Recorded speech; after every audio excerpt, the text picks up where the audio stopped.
네, 오늘 새벽 전남 신안군 매물도 해상에서 선원 6명이 탄 어선이 외국 화물선과 충돌한 사고가 있었습니다. 이들 중 1명이 사망하고 나머지 5명도 실종 상태여서 해경이 수색을 하고 있는데요. 보도국 연결해 자세한 소식 들어보겠습니다. 최지숙 기자. 네, 오늘 오전 0시 42분쯤인데요.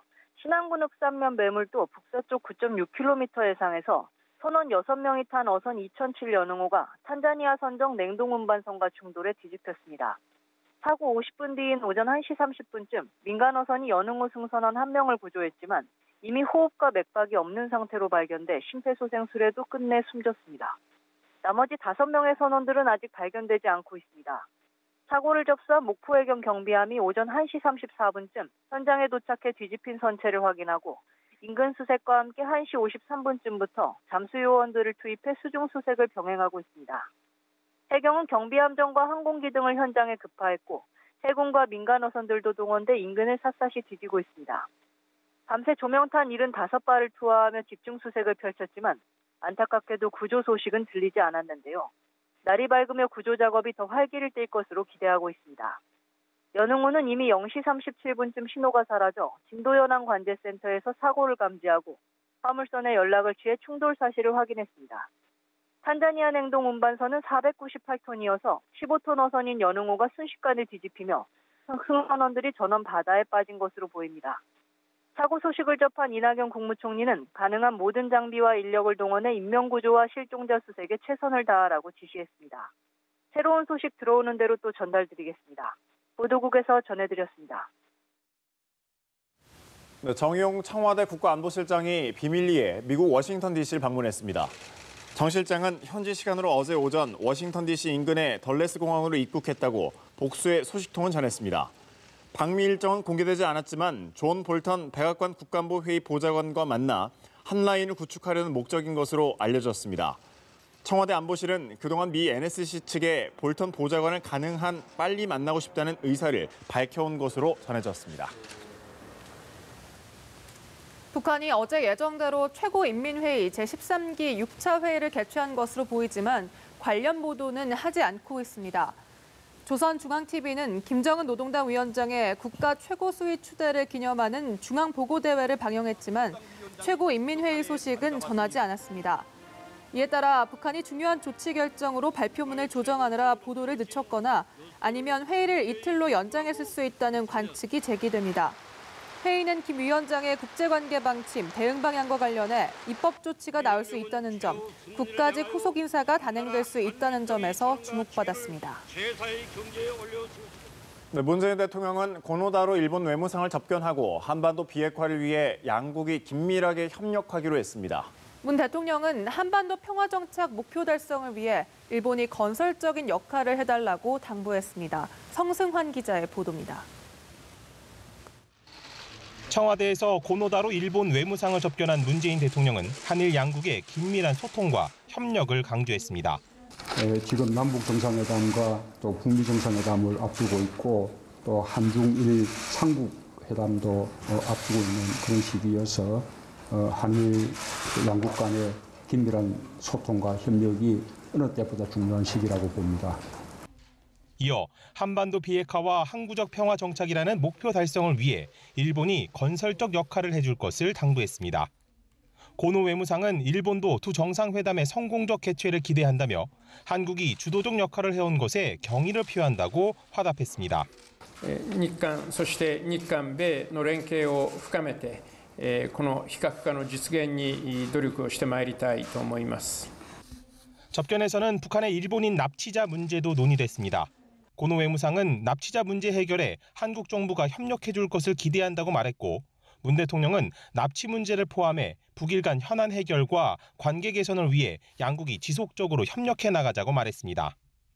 이외에도 조속한 한일 어업 협상 타결과 한중일 정상회의의 성공적 개최에 힘을 모으기로 했습니다. 고노 외무상은 문 대통령에게 아베 총리의 메시지를 전한 것으로 알려졌습니다. 앞서 강경화 외교부 장관과 고노 외무상의 회담에서도 북한 비핵화와 한반도 평화 정착이 양국의 공동 목표임을 재확인했습니다. 특히 남북 북미 연쇄 정상회담을 앞두고 한일, 한미일 간 긴밀한 정보 공유가 중요하다는 점에도 인식을 같이 했습니다. 연합뉴스TV 성서환입니다. 2015년 이후에 중단됐던 한중일 3국 정상회담이 다음 달 일본에서 개최된다고 청와대가 밝혔습니다. 김의겸 대변인은 브리핑을 통해 문재인 대통령이 고노다로 일본 외무 대신을 접견하고 다음 달 일본에서 열리는 한중일 정상회의에 적극 협조하겠다는 뜻을 밝혔다고 전했습니다. 날짜를 못 박진 않았지만 정상회담이 확정됐다는 사실은 공개한 겁니다. 문 대통령의 방일은 취임 후 처음으로 오는 27일에 열리는 남북 정상회담 성과를 공유할 것으로 보입니다. 도널드 트럼프 미국 대통령이 시리아를 공습할 것이라며 러시아에 경고장을 날렸습니다. 트럼프 대통령은 현지 시간 11일 트위터 계정에 멋지고 새롭고 스마트한 미사일이 갈 것이니 러시아는 준비하라고 썼습니다. 이어 러시아는 자국민을 죽이는 걸 즐기는 독가스 살인 짐승의 조력자가 되면 안 된다고 비난했습니다. 앞서 레바논 주재 러시아 대사는 헤즈볼라 매체와의 인터뷰에서 미군이 공습을 한다면 미사일이 요격당할 것이고 발사 원점도 공격을 받을 것이라고 위협했습니다.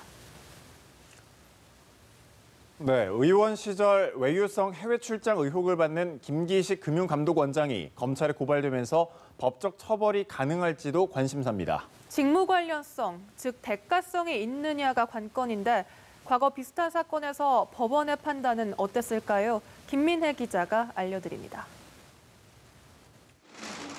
김기식 금융감독원장이 국회의원 시절 피감기관 등을 통해 소위 외유성 해외 출장을 다녔다는 의혹이 일며 검찰 고발이 따랐습니다. 김기식 원장의 지난 3차례에 걸친 피감기관 또 민간기업인 우리은행을 통한 뇌물성 황제 외유는 당연히 사법적 처벌의 대상이 된다고 판단하였고 법조계는 현 상황에서 판단하기는 어렵다는 점을 전제하면서 법적 처벌 대상이 되는지는 당시 김 원장의 출장이 현안과 직무 관련성이 있었는지가 관건이 될 것으로 보고 있습니다. 1990년대 국회의원 3명이 자동차 공업협회로부터 여행 경비를 받으며 불거진 이른바 국회 상공위 뇌물 외유 사건의 경우 1심 재판부는 유죄를 인정했습니다. 당시 재판부는 자동차 공업협회는 상공위의 유관단체로 볼 수 있는 만큼 이들이 받은 경비는 뇌물로 인정된다고 판단했고 항소 취하로 1심은 확정됐습니다. 하지만 2013년 박상은 전 의원이 한국선주협회 지원을 받아 싱가포르 등 해외를 시찰했다며 검찰이 정치자금법 위반으로 기소한 사건에서 법원은 행사에 참석한 것이 민의 수렴이라는 의원 본연의 직무활동과 관련된 것이라면 불법 정치자금으로 보기 어렵다며 무죄를 선고했고 대법원도 이를 받아들였습니다. 일부 시민사회단체가 해당 피감기관에 정보 공개를 청구하는 등 김 원장 의혹에 관한 관심이 증폭되는 가운데 검찰이 의혹 규명을 위해 적극 수사에 나설지도 주목됩니다. 연합뉴스TV 김민혜입니다. 네, 김기식 금융감독원장은 2015년 자신에게 후원금을 낸 조현문 전 효성 부사장 부인과는 대학 선후배 사이라고 밝혔습니다.